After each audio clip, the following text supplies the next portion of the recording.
Primetime News and a special welcome to those of you watching on onespotmedia.com. With 4 people killed in St. Thomas over the past few days, there are mounting concerns about what is fueling crime in the Eastern Parish.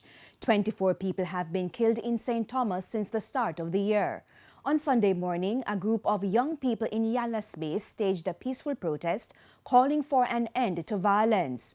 It follows the fatal shooting of an 18-year-old footballer on Friday. Cody and Barrett reports.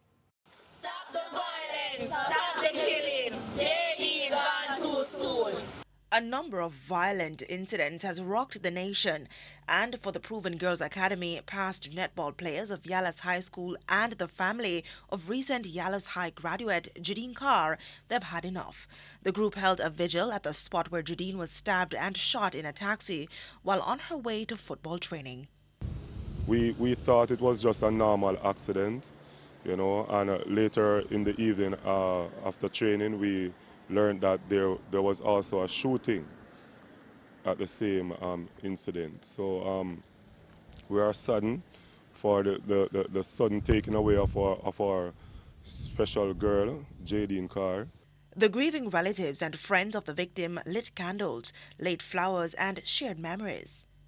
Jadine was one of those students who was very dedicated, hardworking, never missed a training. She was the heart of the party, as we would call it. She was a comedian of the team. She held everybody together. All the teammates, they loved her and respected her, and so she was named our captain for many years. She was also the captain of our female football team at the Yalas High School as well. Her future was really bright.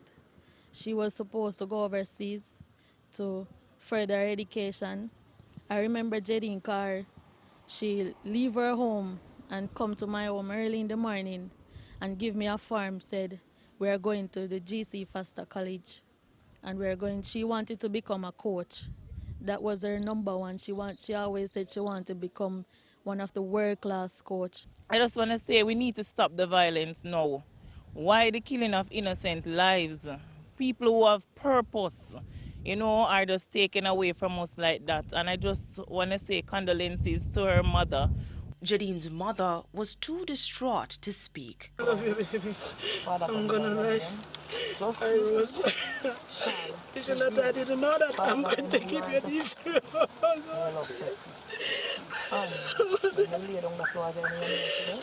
God! Father God! Father God! According to police reports, Jadine Carr was a passenger in a taxi being driven by 32-year-old Andre Mullings with 2 unidentified males in the back seat. Loud explosions were heard, and the vehicle lost control, hit into a utility pole, and plunged into a gully. The 2 men escaped on foot. Jadine and Mr. Mullins were rushed to hospital where they were pronounced dead. Cody and Barrett, TVJ News.